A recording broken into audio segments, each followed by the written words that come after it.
Yes, he is. Yes. Do not put words in my mouth, right? What he's trying to say is I went to college on a debate scholarship. It was exhausting a little bit sometimes, right? That's what he's trying to say.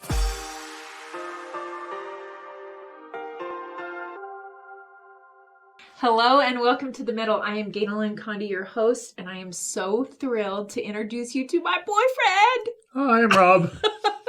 This is my husband, Rob, and we've been talking about having him come on The Middle for a while, and this is not what you do in your day job.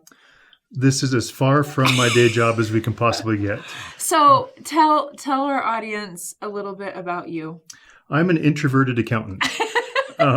So we are as opposite can get, right? I like to work on the numbers and the spreadsheets and make sure everything balances. And if I have to talk to people, I do. But other than that, I'm pretty happy working on spreadsheets. Okay, but full disclosure, one of the quickest things people say about Rob is that he is an accountant with a personality. Yes. Which, don't be offended if you're an accountant watching this. It's just not generally, they're not known for their interpersonal communication. There's a stereotypical skills. Accountant. Yes. There is, yes. And you would prefer more technology than less. And I do carry around 6 computers wherever I go. You literally does. You guys, I go into what we call the grammar room. It's hopeful that one day I'll be a grandma. That's what it's about. But it's been the temporary office space, especially COVID and all of that. But it has all the our kids' toys that they've grown out of for when we are grandparents. Anyways, I go in there and it looks like NASA. I'm like, is there another computer? Is there another cord? And he's always like, yes. And I am the opposite. I have a phone that you're always trying to upgrade. And I'm like, please just leave my old phone alone. But everybody mocks it until all of a sudden you need a computer or you need a cord, and I can just pull it out of my bag. It's true. It's true.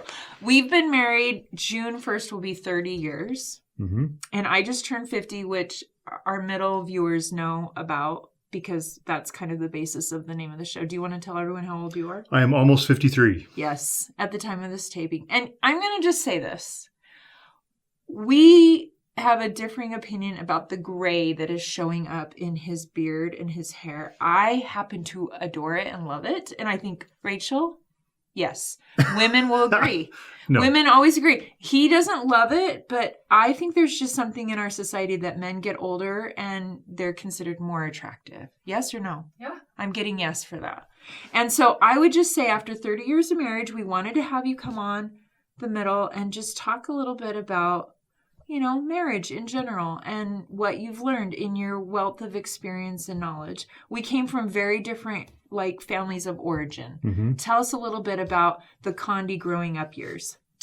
Generally, we were happy. My dad was a hospital administrator. My mom was a stay-at-home mom. She ran a daycare out of our home. She loved to bake. So I'd come home from school every day and there would be baked goods from floor to ceiling because she would sell them. Yeah. So she would sell them into the neighborhoods and to the neighborhood. It always smelled good. We always had lots of food. Generally, we were a pretty quiet family. We didn't, not a lot of fighting. When we did fight, they were doozies, right? But generally, most of the time we got along okay. I was kind of a sick kid a lot growing up. I had asthma and allergies. Later found out that I was allergic to the mold in Oregon on the trees. Which is where you grew up. Which is where I grew up. So that was problematic. So, coming to the dry heat of Utah and Idaho was great for my health. But so I was a little uncomfortable growing up with asthma and allergies. But so I was kind of considered the sickly one in the family. We kind of have 2 families, right? I've got an older brothers and sisters and then there's a 5-year gap, and then there's myself. So I'm kind of the middle oldest child. Yeah, he's the bridge. He's definitely the quintessential middle child. Yes. Personality-wise, yes. He's the peacemaker. And I will say that you would describe yourself as shy growing up. Extremely shy, yes. Yeah. And people that know you now don't really see that. And you often say, you've been married to me for 30 years, so... Well, growing up, with a snotty nose all the time, It was really hard to talk to people. I was always afraid that it was going to snot everywhere, right? Yeah. Literally. But so there were some insecurities and some bad self-talk growing up a little bit. Yeah. And I think it's interesting to share it with our audience on The Middle that my family of origin was very different. Yes. I'm the oldest. Mm-hmm. My parents were divorced and remarried. I'm kind of like another parent in the family. Your parents are older than my parents. And our family, if someone wasn't arguing about something, something was wrong. And your family tended to be quieter. And I think when we met each other, we were friends for about a year and a half. A while before we were more than friends. Mm-hmm. And we tell our kids that's a really good foundation to start when you're dating. Do you want to share what's your version of our love story? The nerdy choir boy gets the hot college chick, right? How's that? Right? It's a typical romantic comedy is really what it is, right? I've never heard you say it that way. No. I almost wore the blue-white polka dotted dress today because that's what I was wearing the first time you saw me at church. Right. And I have a new version of that, not from 30 years ago. You don't want to see that one, but... But you were we were friends because you didn't know how to say my name. That's true. We ended up in the same social circle, and I wanted to ask you out on a date, but I did not know how to pronounce your name. And yes. So it took me weeks and weeks to A, get up the courage, right? B, I couldn't remember how to say your name. And you were newly home from your mission. About 6 to 8 weeks, yep. I was brand new. And we were at what it was previously known as Rick's College. It's now BYU, Idaho. Mm-hmm. And in the same family home union group. And in that time of pausing to figure out how to say my name and have the courage, you found out I had a boyfriend at home, right? Yeah, I was devastated. Yeah, he might be watching. Hey. Yep. Sorry, Mike. Okay, so then you decide not to really ask me out. Right. And you start dating my roommate. We don't want to go into all that. No, not all that. So we dated for a year, and then, long story short... everyone broke up with everyone. Within a week, we were engaged at some point, right? And I had a friend call. That's the fastest version of the story. Long story short is when we decided we were in love, we were engaged a couple days later, right? And we were engaged prior to our first date, and now we've been married for 30 years. Yeah. So the foundation of our marriage has really been built on faith and friendship, I would say. Would you agree with that? Agreed. We were great friends before. And I think that was important for me, right? Because I don't want this to sound bad, but you were intimidating to me, what? Right? I mean, you had big hair. Very big hair. Maybe we'll get the picture so that Jake can edit it in. How about that? 80s big permed hair with lots of hair. I don't want to dwell on it, right? But I really wasn't secure, right? Yeah. I was really a bit insecure, and it took a while for me to kind of come out of my shell a little bit. So I'm glad we had a year and a half to kind of cultivate that friendship before the sparks started flying. Yeah. And I feel... And then they really flew, so... I will say that there was a part of our relationship that I'm glad you described it as a traditional rom-com, because I think it is a little bit of a story of opposites attract. Mm-hmm. I always call you my old oak tree. I don't know if that's very romantic. I also used to call you Abe, Honest Abe. Honest Abe. Because I felt this sense of safety and connection and friendship. And coming from a family where there had been divorce, that was a really important part of what I wanted in the future in my family. And starting a family and being married, I think we both came to the marriage with very different life experiences, and we were trying to forge a new version. Mm-hmm. We could see the goods and the bads from where we had grown up. And my family is amazing and your family is amazing, but very different in how they problem solved and approached things. What surprised you the most when you got married? Well, at first I was, it was really fun being married. It was fun starting a life, and the last 30 years has been fun. We've had ups and downs and ups and downs, but I think I was surprised by how difficult some of the time was, right? And it wasn't that we were doing necessarily anything wrong, and there were some things. I mean, we did things wrong. I did things wrong. You did things wrong. I did more things wrong. Let's just be honest, right? So there were some hard times. There were some where we didn't click. I think part of it, our backgrounds had something to do with it, right? I felt an enormous pressure to be the perfect husband, and because of that, there were some things that I hid, right? and some things that I didn't want to disappoint you in things. And so I wouldn't express my feelings. I wouldn't tell you where I was at. There was a lot of things that I had to learn, and I'm grateful that we've had 30 years to kind of work through all that. Me because, too. I would call you my best friend then, and I would still call you my best friend today, 30 years later. So, it's been a joy to kind of work through all that, and even the hard times, 30 years, right? I look back on them and I'm grateful for the lessons we learned. Sweetie, right? don't you think we're getting to the age where we have forgotten some of the hard things a little bit? We're getting there a little bit where we're just like, oh, remember? And I'm like, oh no, we're those people now. Mm-hmm. But I will say, I will add to that as well. It surprised me.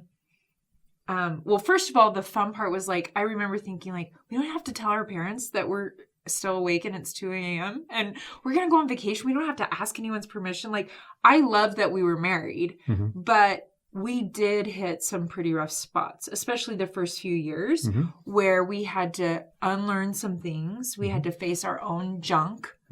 We did some therapy and I got sick right away. Within the first few years, I was diagnosed with lupus and that changed dynamics. And your dad had MS. And so those are both similar diseases in some ways. And I look back and I often tell when I speak to college kids, I always am like, listen, 30 years later, we're not the same two people. And I wonder if the Rob of today would date the Ganel-Lyn of 30 years ago? Yeah, 1991. Heck yeah. Okay, well, there's your answer. And you know what? I'm just saying we've grown together. And if you are watching this and you don't have faith in your life, I would say friendship and faith has kept us going towards the same place because we bring different strengths and weaknesses. And I think when you're first married, I don't know what our perception was of like, we always had to agree. We always had to resolve problems. And now we're a lot more, what would you say? I think we still have to come to an agreement, right? I think it's okay that we disagree, but ultimately we have to come to that agreement. I think we've learned how to do that. I think we've learned how to disagree better than 30 years ago, that we don't take it so personally that we have different thoughts on something, or that I disagree with you or you disagree with me. What he's trying not to say. I'm not trying to say anything. Yes, he is. Yes. Do not put words in my mouth, right? What he's trying to say is I went to college on a debate scholarship. It was exhausting a little bit sometimes, right? That's what he's trying to say is right? like, I can beat it to, I was just talking to our son who's 23 last night on the phone. And I was like, oh, it's glue. And he goes, what are you saying? I said, it's what your dad gets this glazed look in his eye when I have restated it and and now it's glue because we've beat the horse so much. But this is different than 30 years ago, right? Because number one is you recognize when you've started saying things multiple times, right? And you've recognized. And I've recognized that I need to validate those things as they pop up. And if I start validating, the conversation shortens, right? So it's a good thing all the way around. Listen, what happened the other day, we had a little scuffle-ish conversation. It doesn't turn into very many big arguments anymore. Like, I think you're right. We're good about retreat, resolve. Like, we don't avoid it completely, but we don't, like, stay in the ring too long and stay. And we can still function. Yeah. Not only individually, but as a couple. Right. Well, there's still contention. Right. Yeah. But you said something and you go, oh, I didn't validate first. Why do I go to fixing first? And I think traditionally speaking, I love that you're self-aware to say that when you were first married, you had this perception of, I have to be the perfect husband. I can't. And that blocks intimacy. It blocks honesty. And I had to learn some things that I'm still learning about control and triggers and fears and all of that. And I really wanted to have you come on the show too, because I think in this day and age, not to sound like old folks, I do have gray, which I love. Divorce rates are high right now. And I think COVID, there's some significant statistics about divorce increase during just the pandemic. We know within our own extended family a number of divorces. I feel like almost every week I see someone announcing on social media right now. We've been married long enough now that some friends are divorcing. And I know. Yeah. And so I guess I wanted to share a little of our backstory because I think we get a lot of comments about like couple goals.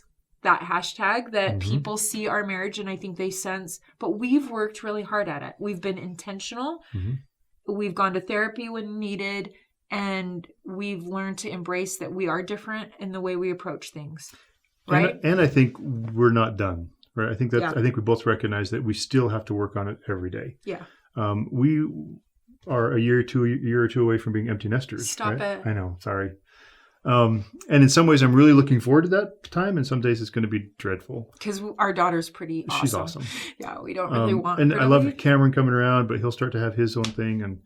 And so we're going to have a lot of time together. So there'll be other things that we have time that we'll have to work on. Right? One unexpected experience we had besides the chronic illness was unemployment. And you've had 2 periods of time where you were completely unemployed and one where you were very underemployed. And one of the gifts of the unemployment was that you were home. And we got to practice that. And a lot of people, I think the term is gray divorce. Is that right? Where all of a sudden the last kid leaves and there's not a shared why and divorce is happening. And it's an adjustment when retirement happens and all of a sudden you've had these very separate lives. Traditionally speaking, maybe the wife was raising the kids and the husband was working on his career. And now all of a sudden there's not the shared why. There's a retirement. You're together all the time and you drive each other crazy. I'm really grateful. The unemployment was hard, but we did pretty good. You did have what we called the unemployment office, which was still a space in the house where you went every day because we were trying to keep some kind of routine of like what I did during the day. But we liked being together. We do like being together. And I'm not trying to pat myself on the back, but I'm going to pat myself on the back. Okay. I think, I work a lot, right? I'm gone a lot. But I really try to be home when I'm home, right? That I don't bring work home typically. I'm not always on the phone. There are some late nights that are getting fewer, I hope. But he's been saying that for like 30 years. Yeah. He's like, this is a really busy season, but like by next month, it's going to. But I do think that I try and really make, when I'm home, right? I'm not jumping into a basketball game or TV show or hobbies or playing video games or anything like that. I've always tried to be home and be a part of the family when I'm home. You are a very intentional, present husband and father.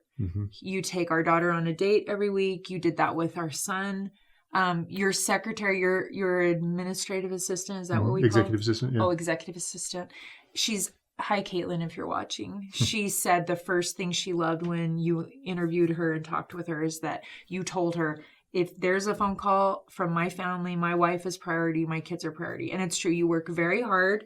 You work very long hours and your family matters the most to you. And I think that is something that she said to me she had never had a boss say before from the onset. And I'm going to just say I'm really grateful because I have a very significant intentional career as well. Busy life, yeah. Yeah. And you have always been an advocate for me showing up in the world the way I feel passionate about showing up. Even if it's completely opposite of what your shared experience has been or what you want to do with your time. You always back me. And you talked a little bit about having a mom that homemade bread was every day. I think I've made bread maybe once or twice and it didn't go well. Like very different, right? Your mom sews everything, like wedding dresses, suits, like not just a little like when I went on my mission, she made my suits so I could, And I do really good shopping. That's what I do. And not that I'm a shopper per se, but I will buy it versus make it homemade. And so you came from a different experience and you've supported maybe how I choose to be as a mom and as a wife that's different than what your childhood was. And I think that's a story that maybe we didn't have, I don't know, going to church or growing up. I don't think people were talking about in the 80s that the cool stuff is the hard stuff. And so it was always like, well, get married. And if you're of this faith, get married in the temple. And if you go on a mission, get married in the temple, then that was the end of it. Right? Yeah. And then you wake up and you're like, wait, this is really hard. And we don't handle things the same. And we feel differently about stuff. And how do we navigate problem solving? And So I'm glad that we've been a little more open with our kids, maybe. Yeah, I think so. I hope so. I think they've seen that they can marry their best friends and be different, and all that. You don't have to fit into a certain box. I think that's important. When I didn't ever set out to find somebody like my mom. I mean, if I had, that would have been fine too. But I think again it goes back to friendship. I think that it was just that we were such good friends, and that we stayed that way. Yeah. And I think it's good that life can get easier. That there's more options. That you don't have to cook every day, and you don't have, there's more options. He is a much better cook. Because life is speeding up, right? Well, listen, the last job loss he had, I took over paying the bills, and I haven't ever given it back because I didn't want to be the accountant's wife that didn't know how to deal with the money. So we used to always swap it every couple of years. Like, you do the budget. Okay, I'll do the budget. And then when you lost that job, that first job loss, I was like, no, I'm going to take over the bills, and you took over a little bit more of the cooking, and he's really good at it. And I liked you do money all day long, right. And so I like to do it for our family. And so it's funny and interesting that our kids don't always remember the first 18 years where I did most of the cooking. They usually ask Dad for cooking tips because that's what they feel like it's always been. And so maybe in some ways we're non-traditional in certain aspects, and in other ways I don't know that there is a traditional anymore, right? Right. I think it's you raise your family, you do your best, right. You stay friends, right, and you hang in there during the hard times, right? Because every marriage is going to have hard times. Ours did. All of our friends have had hard times. I expect additional hard times as we age, what? Right? As we health issues, and I expect those things to come back up. But I am confident that together we'll make it through. Well, and I look forward to that. I'm grateful for the things that I've learned being married. I'm grateful that we've had that opportunity to come to this place 30 years in, and we can look back and celebrate. There were times I will often say that you choose to keep falling in love. There's a lot of things in life that pull you apart. And as different as maybe we've spotlighted today, we share very similar values. Our values are very united. And so I think that's helped. What we think is important, is more common, even if, I'm doing a career that looks very different than yours. And I tend to be a talker and processor, and you're more quiet. And you like more technology, and I like less technology. Yeah, I think I'm a processor. I think I'm just a quiet processor. Yeah. Right. I like to think things through. And for a long time in the cave. Yeah, and I think it drives my boss crazy because I'll sit there and listen to an entire meeting and get 15 different perspectives, and then I'll develop instead of talking it through, I've developed my own thoughts. So that's something I've had to learn that I can't do in our marriage. Because I do 20 minutes. Because you say you've gone into the cave, and yes, I have. I go there and I think and I yes. process. Yes. And you have no idea what I'm thinking or right. processing, and that just drives you nuts. A little bit. And that's okay. Yeah. Mm-hmm. Yeah. But we've learned our communication styles. Yeah. You give me time. Yes. I give you time to talk. Right. Mm-hmm. And sometimes, we've learned to say, I'm not in that space. I can't do it. All the things we wish maybe we had known. I guess you don't know until you experience them. But I'm grateful you came and shared a little bit, because I know this isn't necessarily your comfort zone. But what we always ask our guests on the middle is what their manna is. And I could probably guess, but it will be interesting to see, because one of the things is we have different spiritual practices at times, right. Or we have different seasons where one of us needs more of something to kind of keep growing spiritually and handle and navigate some of the harder times. Mm-hmm. What do you feel like has been your thing that you need to do every day that helps you? So I've thought about, I knew this question was coming, right? You ask it. So I thought, okay, well, what was the manna? It's something they couldn't provide for themselves. Right. It's something that they had to be grateful for, or were grateful for. It's something that happened every single day. And so, I came up with 15 things, right? But I think the most important thing is faith, right? Number one is that I'm grateful that I can wake up in the morning and ask for faith to get through the day. That was something that was really important to me. And then my family, right? The interactions with you, with Brooklyn, with Cameron, it really is sustaining every day. And so that's my manna. That's a good answer. What were you going to say? What did you think my answer was going to be? No, I thought it would be that. I think you're really good at praying. He tends to be the voice for all of our couple prayers.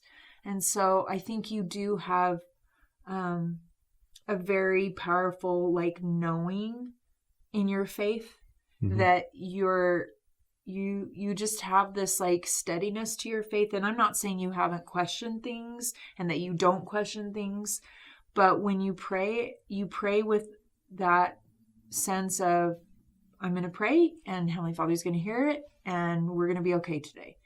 And so if I was to guess, I would say the two things you said. I would say faith and your family. Because faith is a gift, right? Right. You can develop it, you can ask for more, but it's something that has to be given. And I'm grateful for that gift in my life. Well, I'm grateful for you. I love you. I love you. I'm grateful that you're patient. He's a very patient man. And I'm until grateful. I blow. Yes, he's quietly patient until he's not. And then stay away. Yeah. Then it's Give me a few usually minutes. epic for that year, right? But I'm grateful for you and for your example and for the father that you are to our kids and for being my partner and my best friend. And I'm excited to be empty nesters I am together. too. I'm excited to be You're going to be together. an awesome grandpa. I'm looking forward to being a grandpa. He should have had like 90 kids. He's really good. 90 kids would have been a little much. Okay, but, yeah. 9. Well, still. Okay. I'm definitely, I think, a 2-kid mom. And I think you could have always handled a few more. I'm thrilled with the 2 I have. He always It's great. says that. I love them both. I love you. Okay, and thank you again for joining us here on the middle. Here's Rob. Now you know. Thanks for listening. And we'll see you again here soon.